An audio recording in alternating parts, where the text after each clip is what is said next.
back to the 2017 Zwift Andreu Tour California Rides, and here we go, Frankie, already attacking on the front. I thought we said it was going to be 2 watts per kilo.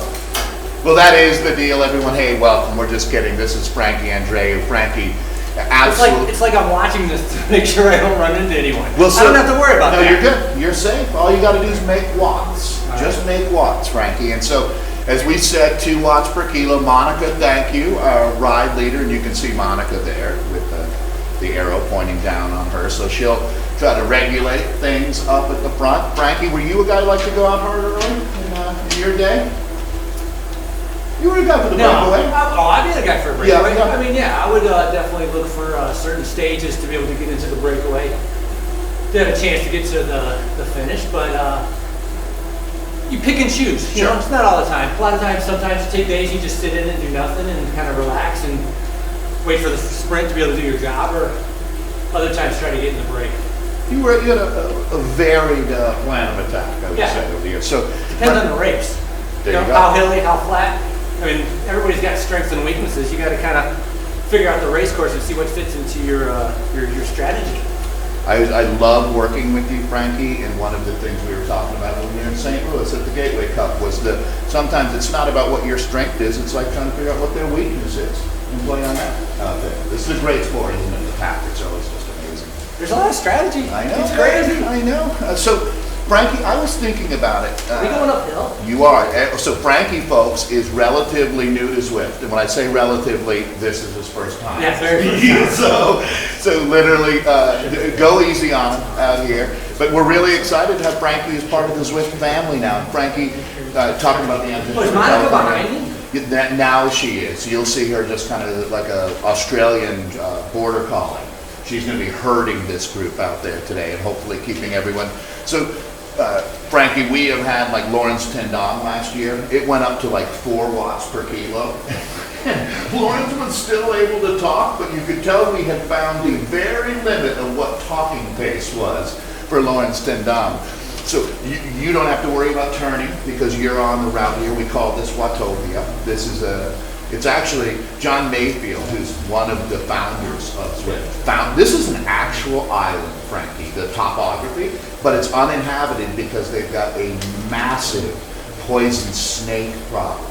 So it's in the Cook Islands. The Australian government said, nobody goes there. It's completely unsafe. So, but because it was perfect for Zwift, they've laid out all of our roads and routes in the volcano, and there's a climbing route, and you're on the flat route here today. Thank goodness. So Frankie, I was thinking about it earlier, man. In the sport of cycling, obviously, people are going to know Frankie from his 13 Grand Tours, including 1989's Giro d'Italia. So you rode in 3 different decades as a world tour pro. Doing the Giro in '89, and then 9 Tour de France's, a couple of Vuelta, and more Giros. Yeah. Excuse me. One Giro, more Vueltas. 3 Vueltas. Right. And then the 9 Tours, yes. And then, I mean, you have directed, well, you were there at the start of the 2020 team, back when they were getting things going, really helped give them a lift in their early years. Also on the men's side, a couple major American powerhouse teams. You've done commentary.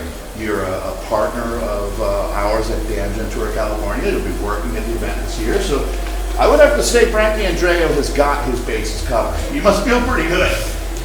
Yeah, I've enjoyed it. I mean, I'm lucky enough to be able to do kind of all those different aspects of the sport. And so I've been able to be a director. You know, I've been obviously an amateur racer, professional racer. Track, Olympian. The track, crits, road, all of it. And then being a director was definitely a transition. It was interesting and fun. Loved the riders and, you know, trying to, it still dealt with tactics and the strategy of figuring out how to, so it's like bike racing, but I was just transferring it over to the riders that were on the road. Yeah, it was interesting. I was just reading Pro Cycling on $10 a day, and you're about the only guy in that book who comes out as a good guy. I try. Yeah, no, it's important. The riders really respected you, Frankie, and that really means a lot when you look at it. I appreciate it. Yeah, so obviously coming from Dearborn, Michigan, things look like they're good back at home, but little California sunshine never did anybody wrong. Got off the airplane today, Yeah. I was like, oh my God. It's like the sun is shining, it was super nice out. It was like, what have I been missing? Because it's been I've been mountain biking, but it's been like 15 degrees, 20 degrees, been freezing cold. Just trying to stay a little bit fit and what do you do? be able to eat donuts. So. Do you get out and cross country ski or? No, we don't get that much snow where I am. I got buddies that go drive a couple hours to go skiing, but I just mountain bike. There you go. Perfect. So I got a fat tire bike for the first time for this winter. So combination of the 29er fat tire bike. And, you know, folks, that fat biking was completely integrated popular culture from the Andreu family is fat biking. That's awesome. It allows me to ride in the snow. Yeah, no, it's great, isn't it? I would get kicked off the roads when we got to like January or February, depending on the snow and the ice. And with the fat bike, I can lower the tire pressure and just go. All right, now they're already trying to put you in the box. See this? It's unbelievable. Trying to find Monica. I don't know where Monica went to. Where's Monica? Exactly. Behind. Yeah, we had a great time. So is she behind? Yeah. She's trying to herd everybody together now, exactly. So I'm going to slow down. I got to slow down. There you go. You set the example. This is what a World Tour pro does. You're not going to take the bait. Right, exactly. Yeah. I'll let these other guys die out before the end of the 5 days in the Engine Tour, California. So was your first pro contract the 88 Seoul Olympics? You still had to be an amateur then to compete in the Olympic Games. 92. Things changed, but your first pro contract was with 7-Eleven. Yeah. That had to have been a pretty heady experience for a young man as far as these are the biggest stars in American cycling. In 80, it gets complicated a little bit, but in 83, I won my first national championship. I've been racing since I was like 10 years old. And I'm guessing on the velodrome? On the velodrome, in the pursuit. So I couldn't win a national championship until I was like 17, so I struggled a lot in the beginning. Then I won my nationals, and that got me on 7-Eleven. That was in 84. They mostly had a track team, Sun-Kissed kind of track series. So I started off as a pursuiter, and I wasn't very good at pursuiting. I found kind of the points race, tactics, strategy, accelerating, the endurance, 150 laps. That fit into my mold better than just individual pursuing. And you ended up with an 8th place at the Seoul Olympic Games. In points race, yes. Right, yeah. I thought that was a fantastic, unheralded result. Most people, when they think of Frankie Andreu, don't even recognize there was a track component to your life. But it was a big part of your life, wasn't it? A huge part. It taught me a lot of how to train right. My coach was Roger Young at the time on 7-Eleven. Huge help in getting ready for the Olympics. How to train right, how to eat right, how to really be a professional. I mean, really the difference between amateur and professional, I learned a lot from Roger Young. And then being on 7-Eleven, I was around the best of the best. I mean, Leonard Harvey-Nitz was my mentor. Looked up to him. I was surrounded by guys like Bradley and Schuler and Finney and Kiefel and Pierce and, guys more my age. That's the Mount Rushmore of American cycling that you're talking about, yeah. I mean, and they were willing enough to help me and teach me. And when you learn from the best, I'm glad some of it stuck. If you're 10% stuck, you're doing well. Yeah. So it's good to see the jersey still fits. That's for sure. Yeah. I tried on, I looked for my original 7-Eleven jerseys back home. And so I had 2. They were size small. I went to try them on. I could barely get my arms through the jerseys because they were so tiny. So to me, I used to be, tall and very, very skinny, which isn't necessarily healthy, but I was a good bike rider. Now I feel like I'm more healthy, but I'm heavy.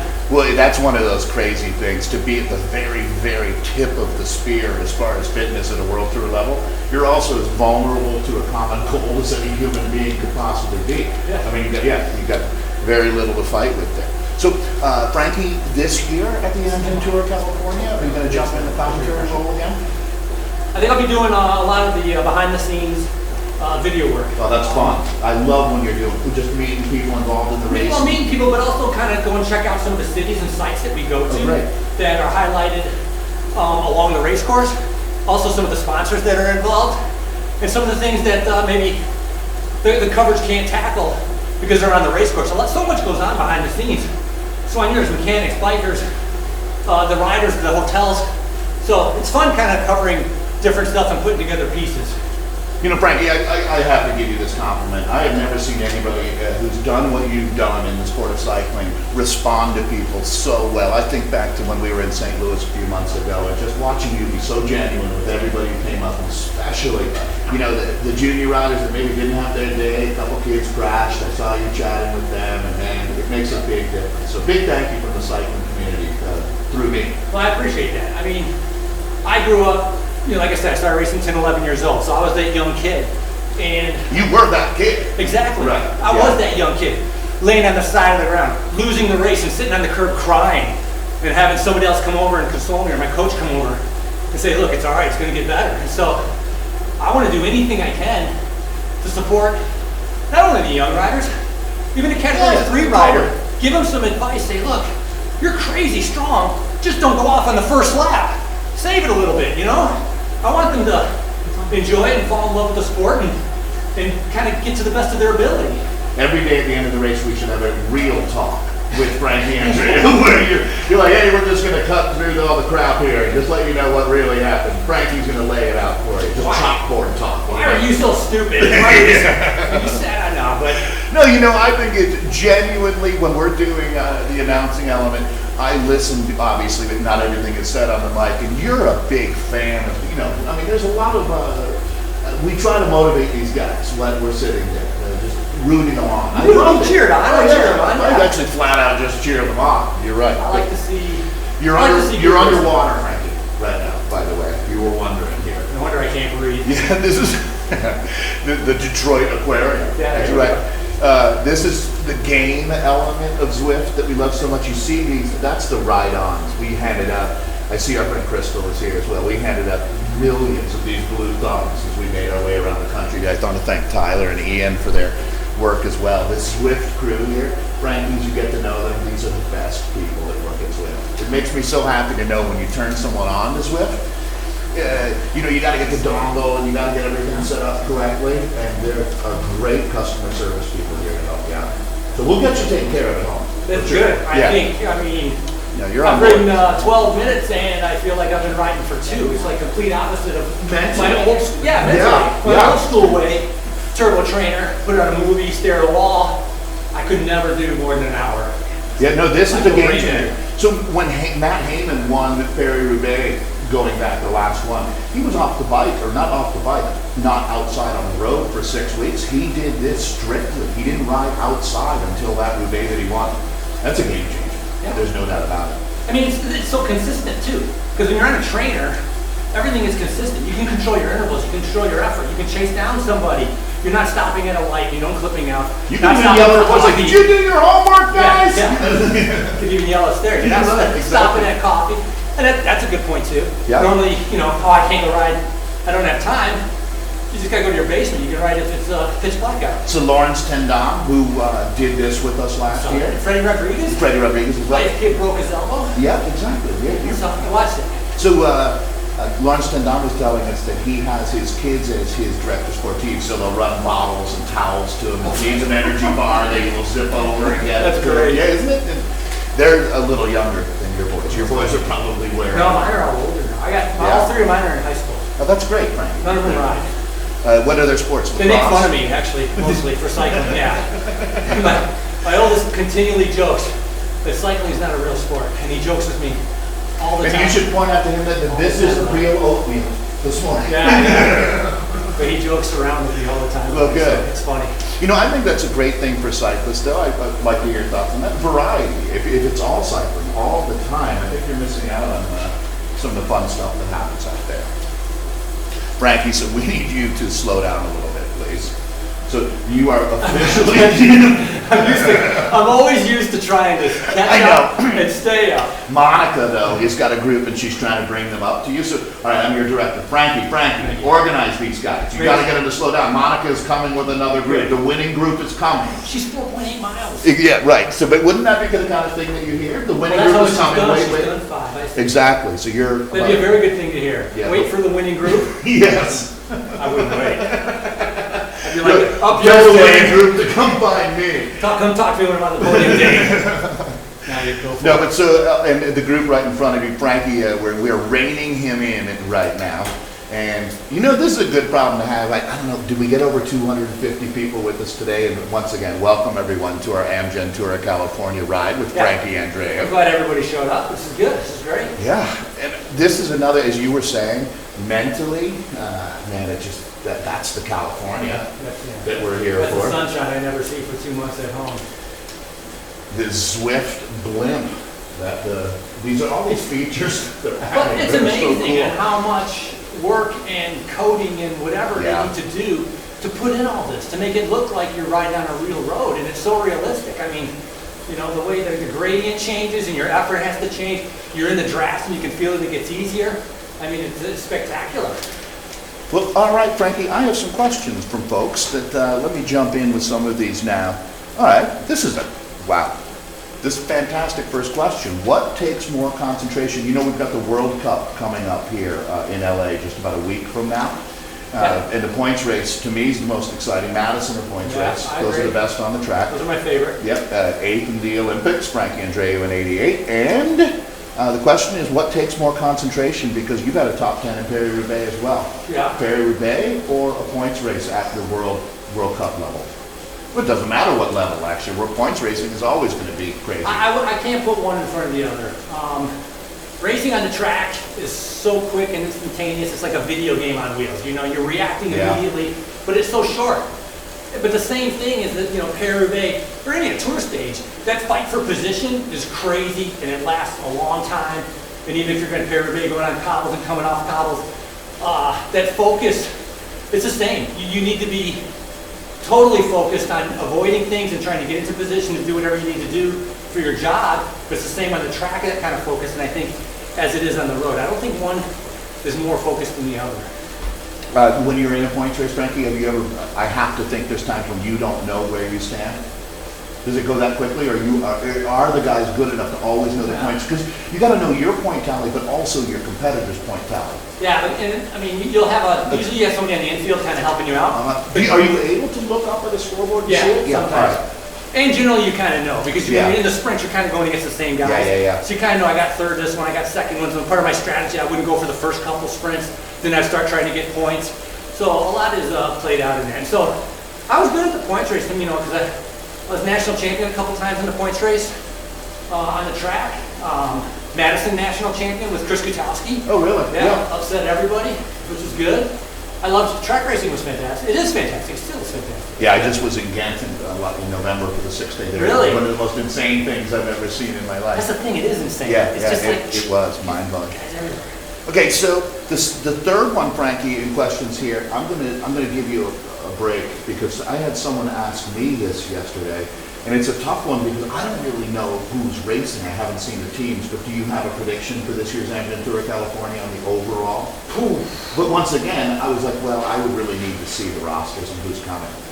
Yeah, I don't even know who's. I honestly, I don't know who's coming. Right. I mean, the climb to Baldy will be critical. It's such a tough climb. It's such a tough day. One thing I'd say for sure is there's probably in the neighborhood of 8 guys when we take a look at the start list that have a realistic shot to time trial and back up that Baldy day in Big Bear.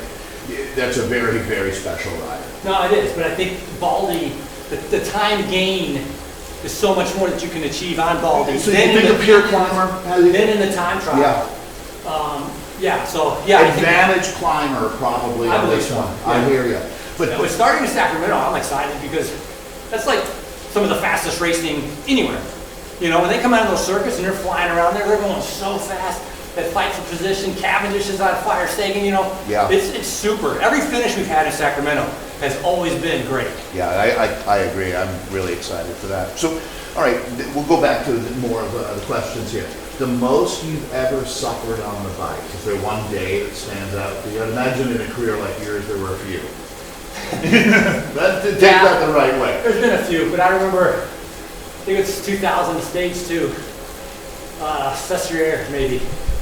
And a breakaway early on, had to ride on the front through this kind of valley for, I don't know, 100, 130K. You know, the stage is like 250K. So I did all that, and then after we got through the valley, that's when we hit the mountains. So going up the first mountain, I got dropped, and I was hanging on for dear life to stay with the group head up. I stayed with the group head over that first climb, still had 2 more climbs and all the way to the finish, still over 100K to go. And I was already completely dead. Completely. And this is stage 2? No. Oh, okay. This was just in the middle of the race. Okay, all right. But I was dead. And so somehow just kept riding and just made it to the finish. But I couldn't take my shoes off. I could barely get into the bus to get back to the hotel. When I got back to the hotel, I couldn't get in the shower. I couldn't even talk. Yeah. George was looking at me going like, what is wrong with you? And I was like, man. I was out of it. And that's one that I definitely remember as tough. And there's other ones too, obviously. Extreme heat. Right. Just suffering in the Pyrenees and the roads melting and all the stuff shooting up at your glasses and just trying to drink and make it to the finish. I've always been fascinated by that when they say the roads are melting. The roads are literally melting. Like if you took the heel of your foot, you could make not only an indentation, you could start moving asphalt around. If you're walking, it's like, wow. And yes, if you took your heel, you could definitely put an indent into it. So when you're riding, it's chip and seal. So all that tar is melting. So the riders are riding, all of the little rocks are flipping up off of the tires of everybody. So you have to have your glasses on. And everything's a little sticky. Yeah, oh, it must be awful. I'm surprised that guys don't roll tires more on days like that. You know, there's that classic when Beloki had that happen, but that was not the norm. Great mechanics or good techniques and blew it. Yeah, I mean... They know what they're doing. Yeah, Beloki just overshot the corner. Right. He just came in and then he chopped it. Yeah. I don't think it wasn't because of the tar, I don't think it was because of the heat. He came in, locked it up, then it caught, and then when you have that kind of torque, that's going to rip a tire off no matter who glued it. So that's just overcooking it. I've overcooked turns. I remember overcooking a turn. I think it was in DuPont. Did you ever go like that classic where they have to put a rope down or tie the tires? No. But what happened at DuPont? DuPont, just off the front in a break. I got in a break early on. Actually, I got into the break, and the plan was for the other guys to come up to me. They changed their mind. They didn't want to come up to the break with like 80 miles to go, so they just let me stay out there. Man. So I came over the top, and I was flying on this descent. And when you're flying on a downhill, that's something that is such a huge difference between the amateurs and the pros. They go so fast. So you have the exact kind of cutting the tangent, your exact line you're going to take. And if you hit the brakes at the wrong time, your bike kind of stands up and you lose your line. So I was taking a corner super fast, small bump in the road, and when I hit it, my rear wheel popped up. That changed my line and ended up in the guardrail. Wow, yeah. And then crashed. And so all bike racers have crash stories. Pretty much it's unavoidable. It's unavoidable. Yeah, absolutely. So, all right, Frankie, I'm going to. Looks like guys are. Where's Monica? Where is Monica? We're tracking her now. About a minute behind right now. Riding slow. Yeah, good job, Frankie. We can even bring it back a bit. Hey, I'm going to guess that you were directing one of your roles that you had at the Engine Tour California the year that we did that stage in the cold weather. It was Seaside to Monterey, the Toyota United era, 2008 or 9. The day that Jackson Stewart dropped out of the race when he was in the breakaway. Who won? Did Dominic Berlin win there? Yes, great memory, Frankie. No, because I was announcing with Joe Silva. Oh, right. On that. Yeah. So I was announcing that race, and it was Probably one of the most miserable Tour of California stages we had. I mean, we could have had a worse one, but luckily people had their head on their shoulders and they canceled up in Tahoe. North Star. Yeah. Yeah, Tahoe. Tahoe North Star Day. Yeah, right. So that could have been epic, which for good reason they did the right decision. No, absolutely. I mean, but when you hear that, Frankie, as a journeyman pro, have you ever heard of a rider dropping out of the race in a breakaway? Like they're in the break. Because you're so miserable and cold. Like this is so awful that I just, that speaks to a lot of different things. It was miserable. I did a lot of cold, definitely races. Love hate with cobblestones for you, Roubaix? I know you rode it a few times. Yeah, I did Roubaix 9 or 10 times. I liked it. I loved it because it was so different. You know, you have 100 races in a year. They're all on roads that go up and down in Spain, Italy, kind of similar. Roubaix, it's one of a kind. Totally. There's nothing like it, and it's epic, and you just get rattled to death, hanging on for dear life. Blisters on your hands. It depends on how you did, right? You try not to hold. You just loose to kind of get over it. But my ankles the next day, like the joints, all the knuckles, everything's sore. But it's good. It's like Flanders too. Flanders is very demanding. Flanders is harder for me because of the climbs. Right. So it's harder to get over those with the big power. The guys that can really put out that big power have an advantage getting up those climbs. I could see when you had on a good year in a good block, Strade Bianchi, the race of the White House. That would have been a good one for you. Yeah, that would be a good one. For any of the classics guys, that would be a good race, definitely. Hey, being asked from someone out there, what's your take on domestic cycling today? Your feel about what's going on here in the U.S.? It's tough. Yeah. Yeah, it's, you know, for... Signs of life, I guess one way we could ask is, are teams reaching out to you to be a director? Are you getting more of those phone calls? No, not really. No, it's just, you know, there's a lot of teams that are merging, coming together in order to survive. The races, there's not as many races. The races are struggling a lot. The promoters or the directors of races really are having a hard time of being able to put on races.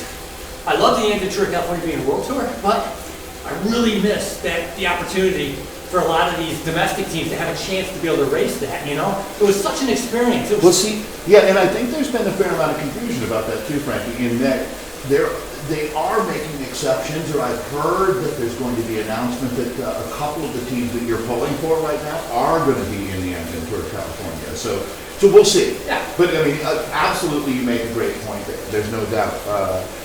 But, you know, obviously, it's one of these things. You need to have races, you need to have teams, and they both symbiotically live together. And you know, and there's just not a lot. There's just not a lot of sponsors in domestic cycling right now, and it's making it hard for a lot of these teams to survive, for riders to get paid, even make a living. And so it's tough. It's definitely, you know, it's a tough environment. Well, Amgen, now think about this, Frankie. You were around, you were working in the sport, you know, you've been racing and working in the sport your whole life. And when you look at the commitment that Amgen has made, I mean, we're coming into year 12. That's incredible. And I can remember plenty of people in year 1 who said, this is a one-hit wonder, you know, and look at this now.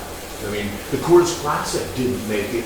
Coors Classic was 8 years. Yeah. You know, I mean, so we're already kind of moving into... And it's not only the bike race, they do so much other support with breakaway from cancer and all the, you know... Breakaway from heart disease, the women's race. And Frankie, I wanted to ask... And that's the other part, the women's race coming on board. And so you, though, there's a great opportunity here now. You were just saying that the races, the model is changing a little bit. Well, we've got L'Étape of California coming up, which is basically you get to have that experience of being in the peloton with the SRAM neutral support there and all of the things that make you feel like you're part of a big deal. That's going to be going on a little bit later in the spring. But what people are doing with races is adding an element like go ride with Frankie. Go ride the course with Frankie and then enjoy a VIP experience as the race comes in. And I think that that's going to be the model that works. So the Grand Fondos are taking off. They really are. The gravel rides are taking off. And that's kind of where a lot of it's going. And so, you know, a lot of the directors realize they can't really, you know, make a ton of money putting on a bike race with a bunch of Cat 3s and Cat 4s. You put on a Grand Fondo, you get all these people, other people involved. And it seems to make a little bit more sense. And I think it's more fun for a lot of those riders than trying to, like, you know, they feel like it's risky getting into the racing thing. But Frankie, I don't know how much you've been riding your fat bike, but it's apparently a lot. You're making monster watts, man. I'm sitting on the couch right now. We're going to ask you to temper your enthusiasm. What if that's Joe Parker? It could be Joe Parker, huh? Did Joe ride for 7-Eleven at the same? Actually, he might have been on board. No, he was on Novotel. No. Sonia Duval or way back in the day. Joe was a pioneer who just went over to Europe and was like, I'm doing this. I'm going to be a bike racer. Kick butt and kermesses in the Belgians. Talk about an unsung hero. Yeah, completely. Yeah. And then just got onto these, I don't know if it was TBM. You know, I can't remember exactly. You know, it was TBM. I'm thinking. So good. Yeah. A Minnesota guy. So now here's the gravel you've been talking about, another feature on Zwift. Thank God I don't have to see where I'm going. So good. Now is the time for you to just back it off, cool it down a little bit. You don't need to go nuclear. I'm going 85 watts. All right, but that's good. Just for a little bit because we want Monica to be able to bring that. I want Monica to come back. Well, thank you, Monica. I'm trying to calm it down. Good. Take a drink. There you go. Water bottle for her. What were you, Frankie, back in the day? before all the Cliff Bars and all the energy foods started happening, what were you, a Fig Newton guy, banana guy? What was your natural? Before Criterium, dry oatmeal. Dry oatmeal? That sounds wonderful. Before Criterium. I'm surprised that didn't catch on with people. Before Criterium, a little bag, you know, like the Quaker dry oatmeal. I did like and after the race, maybe a spoonful of sand? No, Fig Newtons was good also. And then the biggest thing I remember when I was racing that I used a lot was the stuff called X-Strain, that was like the Euro stuff, right? That was the first racing in Europe. Yeah, so, right. But you're right, it was a little box like this, Uh-huh. and it was like drinking maple syrup. It was like drinking syrup. I remember somebody telling me that one box of X-Man was the equivalent of eating 3 loaves of bread, and I was like, could be. I don't know, it had a lot of calories. The thing is with that, is that all you need is 1 box an hour. Right. No matter what. It takes the guesswork out of it. Completely. Yeah, I hear you. And you wouldn't drink 5 of those, you'd have a totally upset stomach. When you got into the last 2 hours of the race and you can't eat, it was 1 box. And then the last hour, 1 box, you have to touch anything else for the last hour of racing. That was set. Now, though, nutrition's so much better than that stuff. There's so many products out there that have, you know, you can drink your calories the entire time. You know, there's a guy that did race across America on a strictly liquid diet. And I was like, boy, that must be the worst 6 days of a human being. Can you imagine that, Frankie? 23 hours a day on the bike, taking nothing but liquid. I believe it. That's when bike racing, maybe you're taking it a little too far. Yeah. Physiology, I believe you can do it, but it would be hard. So we have some sophisticated questions coming in, Frankie. This one is interesting because you turned pro so young, but the question is, would you have turned pro earlier if that Continental Pro Continental system had existed when you were 17, 18? No, because even when I joined I won the national championship, I joined Sub Lemon in '84. I did the Olympics in '88. They wanted me to turn pro the next year, and I didn't want to turn pro because I knew once you turn professional, there was no going back. There's no going back. Right. And then you're doing the whole thing, and there's all this, racing over there. And so I wanted to stay amateur for one extra year. And so at '89, I was still amateur, racing all the crits. But then Scott McKinley got hurt really, really bad in a crit, I think in Sacramento. This must be the pack. Hey, in a crit in Sacramento. And so they needed someone to fill in. So I went from doing 40K criterium to doing 200-kilometer road races at Tour of Holland, which was my very first race. I get on the line and it's like Le Mans, Fignon, Cerrone, and I'm like, what the world am I in for? And there's no doubt. I mean, it took me at least a couple years to kind of be able to actually race, not just hang on. I was pack filled. Sure. Hanging on for dear life. It took me a while to develop that power and strength, because otherwise, before I was just doing crits. I was fast. Tour of Holland, I got like the first prologue, my very first race over there, I did great because I was so fast. Prologue, it was like 3 kilometers. Did you think, this is going to be a piece of cake? No, I knew. You knew, yeah.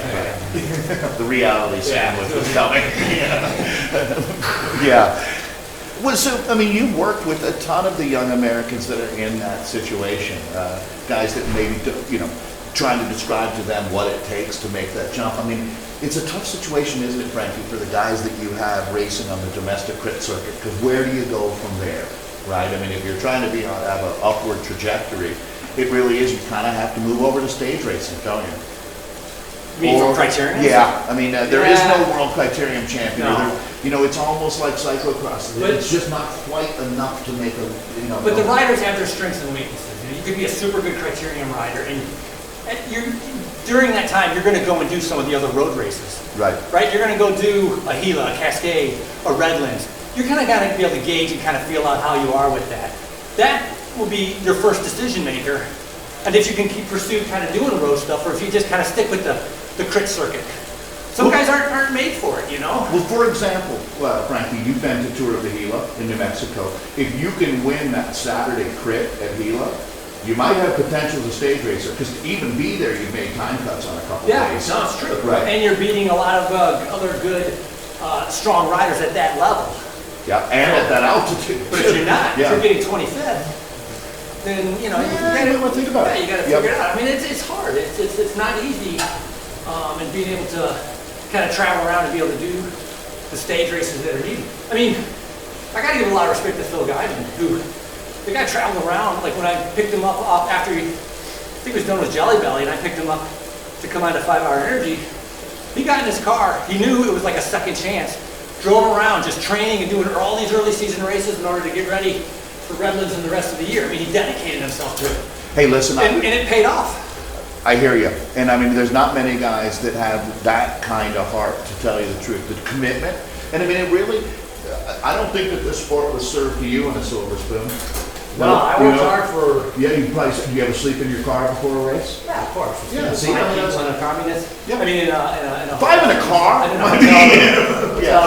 Right. Where's Monica? Is she still behind me? Well, About 1 minute behind. she's about 1 minute behind, we're hearing. So, yeah, good. You can freewheel for a call a gruppetto. Yeah, group back. Yeah, that's right. Be with Eros Poli and getting yelled at by everybody else. Hey, that's funny.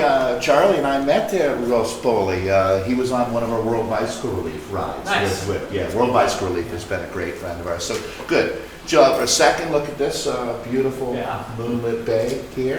Frankie, thanks a lot for joining us on our Amgen Tour California Zwift ride here today. I tell you, Hey, I'm hooked. I'm hooked. This stuff is great. Hey, I'm ready to let we'll go. get you set up. Do you have a man cave back at home? Is there I have a bike room. a bike room? So, Yeah. could you see this? Could we get you set up in there? I'd have to Good set it, place. Yeah, good. I could definitely wing it, that's for sure. So you rode all 3 Grand Tours, 13 altogether. What stands out for you with each one of them? What makes the Vuelta different than the Giro, than the Tour de France? Well, I've always considered it's different now, like because the Giro and the Tour keep going against each other to see who can make the hardest race course. You know, so it's very, very challenging Yeah. to do the Giro or the Tour. The Tour has more pressure, more media, more attention on it. You know, I think that makes it extremely hard. The Vuelta for me, a great race, but it's always been a starter kit to the Giro or the Tour. And so for young riders, if you're going to do your first 3-week race, you go do the Vuelta. You don't just jump in with one of the other ones. Right. My first one was the Giro. You know, Johnny, and that's the year Johnny Buño, it was 1990. Johnny Buño actually had the pink jersey from the prologue all the way to the finish. Wire to wire. I think that's the only year. 21 days Yeah. straight. I never saw the guy once. I had no idea. You're like, what does this pink jersey look like? I was so far in the back. My legs were so sore. I couldn't get massage. I couldn't even touch them. I mean, I was over my limit, just not wanting to quit though. I did everything I could to be able to finish, and I made it to Milan.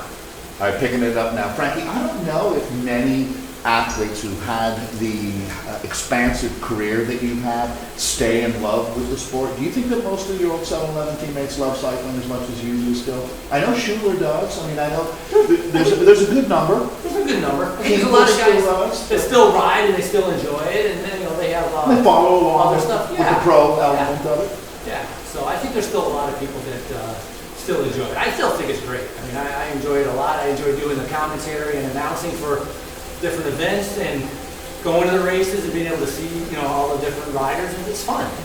It's a good time. Yeah, I would highly recommend, and I think it holds true for a lot of people who do what you do. If it stops being fun, it's definitely time to move on, because people can just tell in your voice. I mean, I know that people can hear your passion for this when we're at events. It goes a long way. So you let me know if you get sick of it, Frankie. I will. All right, good. I will. Thank you. You're getting a lot of thumbs up That's good. out there, ride-ons right now. And our group is really just shattered.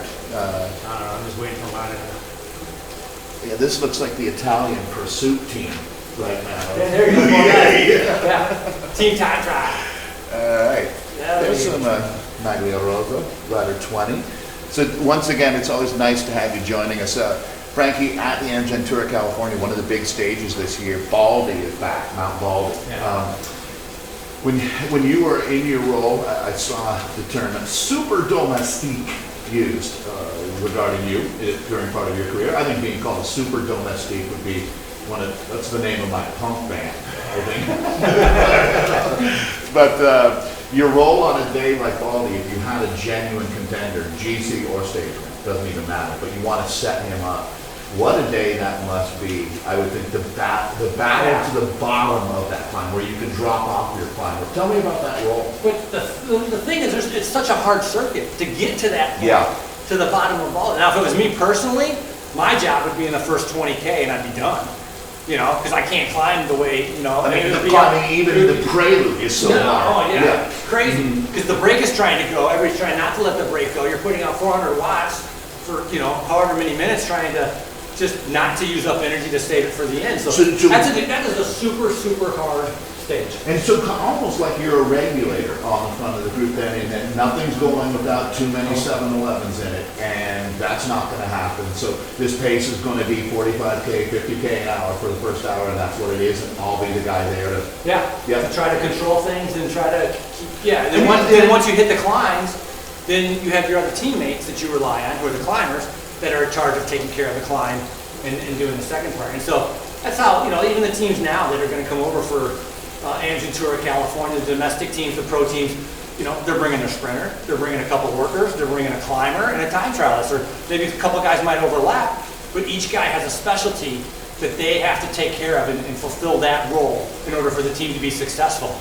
I mean, that's what it comes down to. Like a hockey team, the goalie isn't doing what the forwards are doing. Completely. Right. So when you look at it, then I get excited even thinking about this year's Andreu Tour. How insane was it the day that Peter Sagan had it? To be going up to the And then, I mean, doesn't that tell you a lot about how much he believes in himself? Because almost everyone had, I wish he would have ridden the Olympic road race in Rio, knowing that Greg Van Avermaet wins.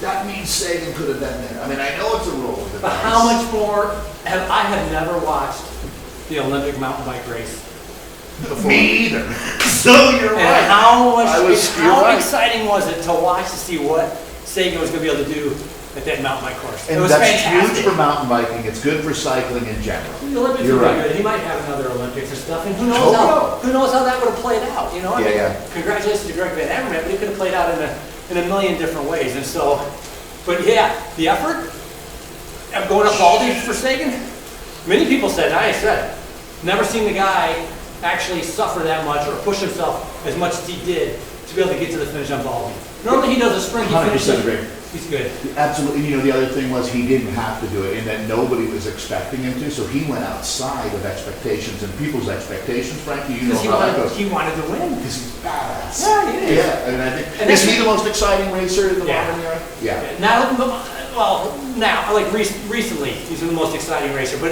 it's not only because of the way he races, she's coming up. She's here. Thank God. Oh my God, Monica, thank you. Frankie has been, Monica's back, ladies and gentlemen. Monica Holmes! Well, I was going to say with Peter, it's not only the way he races, it's personality also. Yeah. And I'm sure you've noticed this. In the beginning, he had a lot of personality and he was funny, but his English wasn't very good. So it couldn't come across. You couldn't kind of get him to joke. Now his English is much better and you can feel that personality. He likes joking around. And that's what we need more of. You know? Absolutely. I would love it, you know, some of the top American, like TJ Van Garderen, he's so guarded, and it's just like, just relax and be yourself and talk and enjoy it, which is hard to enjoy because I understand the pressure that's on you, but people get so much more out of it, even from Talansky and everybody. And that's the other thing. Did you read that thing about Pitbull with Talansky? Yeah. I think that they're tempering his pitbullness. No, but I think the fight is good. I agree. And you know what? I think the fight is good. Don't take that away. Maybe try to control it a little bit, but the fight is good. And honestly, when push comes to shove, when it really comes down to somebody, you know, trying to make a difference or somebody doing you wrong, I think the pit bull will come out. You can't control that. Totally. But that's not a bad thing. It's an awesome thing. This is why, Frankie, what you're talking about, my favorite racer is Rowan Dennis. He's the same thing. Rowan gets up in people's faces. He's in those post-race conversations. He's Rowan's the kind of guy who's like, I'll find you. I'll see you after the race. I love that. Because that means you're in it for the real scrap, the real fight. You're not there to cash a paycheck. You're there to win a damn bike race. And it's that primal at times, isn't it? I think a couple years ago, Tom Scullins. Yeah. Good personality, funny in the press conferences, you know. And I don't understand everybody's not going to be that way, but it's better than just hearing, you know, we'll take it day by day, we're going to see how the race is going to go. And look at Tom on social media, you know, he's out there, he's doing crazy stuff. He's showing his skis in Latvia and that kind of thing. I love it, man. I'm not expecting everybody to have the same personality. I just want you to have your personality out there. And somebody that, you know, look at Brad Huff. Brad Huff's another great example on the rally team of a guy he's a cool dude. And he puts himself out there a little bit and people love him for it. So did he ever race for you? Probably against your No, team. against. Yeah, right. Yeah. All right, we got the big group now. Nice to see Grupo Maximum here. So Frankie, you'll see I love other. this quacking. People are just like running into each other.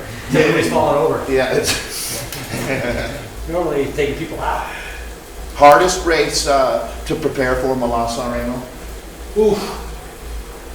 No, not the hardest. Because you just ride and ride and ride? Is that I mean, fine, it's 300K. Yeah. But it goes over in 6.5 hours because it's going so fast. Sure. But if you just stay in the wheels. But for me, it's the most dangerous race of all of them. Because the Paglia? Because you're flying and going so fast, and it's dead flat, and you have 180 guys all trying to be in the top 30.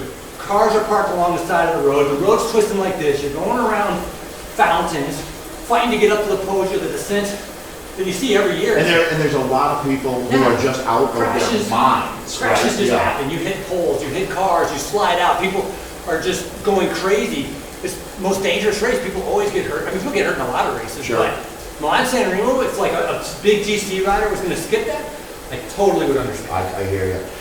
Have you ever seen the movie Stars and Water Carriers? It's the look at the 71 Giro d'Italia from a rider's perspective. Yeah. Again, great. I'll get you a copy Yeah. Absolutely incredible. But when you look at what's going on, I mean, I would imagine there's been times that you've been in the Gruppetto after the Giro and maybe been able to And it's true, I've been in the Gruppetto a lot. and to see the spectators on the side of the road and feel like what the essence of the Giro or the Tour is. It's a family of four picnicking on the side of the road with a 4-year-old boy cheering on every rider as they go by. Yeah. That is timeless with the great. sport, isn't it? Yeah. I can remember when Andy Hampton won Alpe d'Huez. I was way in the Gruppetto, way in the back. So I was, again, another hard stage, dead. So I'm coming to the bottom and I'm getting This is Motorola years, 94? Motorola, Yep. So I'm getting to the bottom to go up Alpe d'Huez. That means But your teammate is one, right? Yeah, so everybody's yelling at me. Andy Hampton won. And I'm thinking to myself. At first, now, are you trying to figure out what they're talking No. about? I'm like, You knew. I don't give a flying. I have to ride 16K, 21 switchbacks to get to the top of this thing, and I can barely pedal. What in the world? I remember. I was like, shut up, I don't care. But at the top, once I was finished and we were at the dinner table, then it was fantastic. It was like the best thing ever. But oh my god, so many tough times. Have the fans on the side of the road changed much from your time? I mean, obviously something happened at the Tour de France when the Americans started going over, and in Tour California, you can see some pretty spirited folk out there. I think it's more spirited now. Yeah, and the costumes and all of that. Yeah, it's all, it's entertaining and it's fun to watch. It's just a matter of having the respect for the riders, and that's the thing over there at the Tour. No matter what, they're there cheering you on, but they have the respect for you to be able to pass through safely. Doesn't it seem like that's and get to broken the down, finish. though, a little bit the last couple of years with the selfie camera sticks and all of that? Yeah, We gotta watch that. it's different. Yeah. It's different. There's nothing like it in the world, and I mean, that's one of those things, the greatest strengths are the greatest weaknesses sometimes of an event. That's what makes the sport so special, but it also can totally make it agree. kind of dangerous. That's why the flat stages of the Tour are so dangerous. I mean, I've racing down on a perfectly flat road, dodging spectators because they're all out in the middle of the road, and eventually, you don't die. You zig when you see a zag and just nail them. Have you ever had that experience? One year at the Tour of Ireland, we had a couple riders having a problem with their gastrointestinal problems, who ended up at the start missing the race as it left town, so they weren't in the caravan, and people were stealing the signs that gave you the arrow direction signs. They were 5 miles outside Sunday. They had no idea where they were. Did you ever get lost during a bike race? I never got lost. No, okay. You're pretty resourceful. Were you a Boy Scout? No. Okay, but you're pretty resourceful. I think that, Frankie, you're street smart, to say the least. Right like this. I'm not letting that go away. I used to have Sean Yates yelling at me, "Get on my wheel, boy!" Get out of here, come on! You bring up a great name. I know that's going to make Charlie smile. Is Sean Yates the hardest man ever? Yeah. I mean, that dude just nails. 30 degrees, no gloves, Yeah. winter gloves at all. You want to know that's hood. impossible. He's got his shorts all, kind of high up. And the thing is, he was reliable. It's like, oh God, we're in trouble. Sean, trouble's over. Who's that? Who is the Sean Yates in today's peloton? Or does that human being only happen once in a once every few generations? I'm sure It's an Eastern European guy that I don't know his name. No, I'm sure there's somebody. It's just I watch the races, but I wouldn't be as in touch to know who that guy would be. I wouldn't be able to make an educated guess on that. Who are the Americans that you're pulling for right now with this? And I know, once again, if I'm putting you in a box on this question, don't worry about it. But, there's all these McNulty's and Nielsen Powell's. Yeah. There's this, like I was saying. Dombrowski. Exactly. Costa. You know what? Bingo. You know who could win this year's Engine Tour of California? Joe? Yeah. Maybe. Yeah. Definitely. That is I think it's coming down to the coin. Or Ian Boswell is another person I look at. Boswell and these two have been, I think, professional now in Europe long enough now to where 32, 5, 6 years. It's time for the step. Yeah, it's time to get up on the step, and so they have plenty. I'm sure they're going to have that opportunity. It's just a matter of making it count. Yeah. Okay, Monica now is up in the group. No, I see, and I'm worried that you're getting gapped off. I'm still sitting on the couch. Frankie, move up. Frankie, we need you to move up. Come back to the car and get a banana. Roger, Dave. Was it an interesting moment for you? I just look at my power meter and. I got no more. Do you like the power meters in the races, like the big races? I'm not a fan of it. I'd like it to be natural. I'm a fan of it, so I'm crazy. I like the radio. Radios are coming back, but I don't like the power meter on the bike. What do you think? I'm the same. Oh. I don't mind the radios coming back because I don't think they had as much control as I think what. I don't either. The UCI and people said, they're fine, 3 minutes out, they're 2 minutes out. You still got to pedal the damn bike. It's just a time check. It's not that big a deal. Yeah. But the power meters, I believe, are totally controlling the way the races are being played out, especially in mountain stages. And so I think that is actually more detrimental to exciting racing. So that's something I would like to be able to see removed. Frankie, these guys are shoving you around now. Yeah, I just got one arm on my bike. Did you see that? Yeah, that was cool. What bike handling skills? And you're on a pier now, so, obviously the tactics change a little bit here because it looks like they're attacking you with old school fury as we go into the dust. All right, Frankie, let's see what's going to come out on the other end. You might want to organize your group a little bit. I don't even know who's in my group. Yeah. We're flying blind. Well, Monica, you just blew through Monica there. so you've got one ally. It's Monica, Frankie. I got to give credit to Monica. Mentally, she's a rock. She's a piece of steel. Yeah. She doesn't get lured in. No. I would get lured in. No, you've taken the bait like 4 times. I've seen completely. Monica is like, you will not use these Jedi mind tricks on me. I would be all over this. Yes. Monica, you're awesome. Thank you again for being our ride leader today. Everyone has their strengths and weaknesses, as I was saying, but Monica hasn't shown a weakness well, yet. I see. So we're doing 3 laps. I didn't even know what we were doing. Yep. I'm just riding along here. So we have 2.4 miles left. Yep. You're down to it. Yep, we watch it. We're working our way through here. This is what we call the flat loop on Watopia. We have the Box Hill course, which that's, I think, the coolest, personally, the 2012 Olympic course. And then Richmond. I remember, Frankie, you gave me a big hand in Richmond when I was wandering around at Worlds completely confused where the UCI credential area was. I don't remember. Yeah, well, you calmed me down. Were you at Libby Hill doing that? I was on Libby Hill. That was one of the cool, best days ever. Yeah. Pretty cool. Yeah, it was very. They did a fantastic job putting that out. Wasn't it great that we actually look forward? Is it? When I think, how am I going to put this? Same people, semi-same group that's doing. All your friends are medalists. All your friends are medalists, and Tim Miller, who remember when we did Captech Classic a long time ago? Yeah. So Frankie and I announced a race back in Richmond in 2006, 5 or 6, I would say. And so that guy, Tim Miller, who brought us there, he was the guy who really put together with the medalist folks the Worlds, and now that they have a Virginia stage race coming up, I'm sure you'll be working out. It's in good hands. Yeah. Maybe we'll have to get the band back together. Try it. I like that for sure. Hey, look at her. Hey, Monica. She's drafting me. It's good. All right, so nice. Getting ready for the lead out. Are you going to give her a lead out? I hope you got to sort out the pecking order here on Team Monica.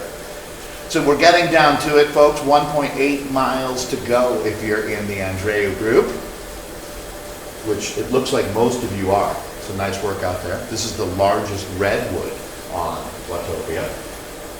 Watopia has a really imaginary. Yes, Watopia is a very. I bet you that was the largest underground aquarium without a doubt in the history of the world.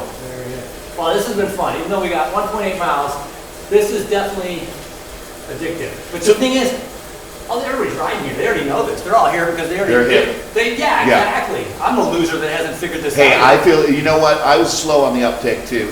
You have to wrap your mind around Zwift, and once you do and get into it, you're down. And it's been so much fun to watch this community grow.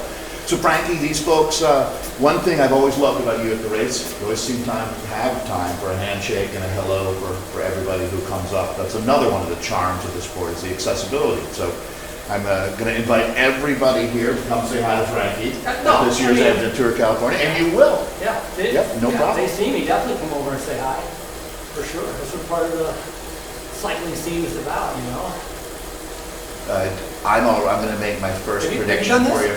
Yeah, I'm just getting into it, actually. I've been hanging with my Zwift friends for a long time and just starting to pick it up. You go in the 5 watts per kilogram group? Yeah, exactly. I thought it was 5 kilograms per watt. That's good. So that was really, now all of a sudden I'm screwed here. But I'm going to tell you right now, Frankie, prediction coming at you. Stage 1, Sacramento, world champion, Peter Sagan taking the win. I can visualize it. And I know you're not going to argue because it's such a great call. It is a good call. Yeah. We'll see what other sprinters come, right? Yeah, that's the... Yeah. I saw Christoph winning today, but I saw Tom Bowman crashing the other day. Again? Oh, no, the other day. Yeah, just a couple days ago, yeah. Yeah, because, you know, Caleb Fairley, he shows up. This could be a good one. Cav. I mean, there's a lot of sprinters. The other guy running. Yeah, so so he didn't, that was not Chris Froome. He wasn't wearing yellow. Right. So there is now a running element. Did it come out of beta? Not yet, but so there are people testing out running on Watopia as well, and I would imagine pretty soon it'll come out of beta. People will be on their treadmills in gyms running as well. You need to keep them on the sidewalk. They do. Yeah. Like it would be, leave it to Frankie to accidentally hit a runner on Watopia. No, I think you're safe. So down to pretty much the last K coming up here. Thanks, Bobby. I'm really happy, Frankie, that we can bring you into the mix with Zwift. I've enjoyed it. Yeah, great. 0.7 miles. It's been good. Like I can completely see how getting into these races, getting these training groups, you want to keep up. And yeah, I mean.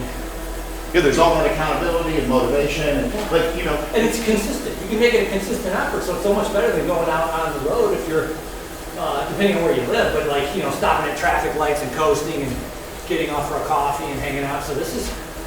So going back to Milan-San Remo, what a lot of guys are doing is knocking out a couple hours in Zwift in the morning with the family as breakfast and the kids are getting ready for school, and then going out and doing the final 3 hours on the road. Makes sense. That makes a lot of sense to me, for sure. Where was Zwift during your career? Oh my God, what a night. Because I can remember riding on the turbo trainer a lot. I can never really do over an hour, so I'd split it.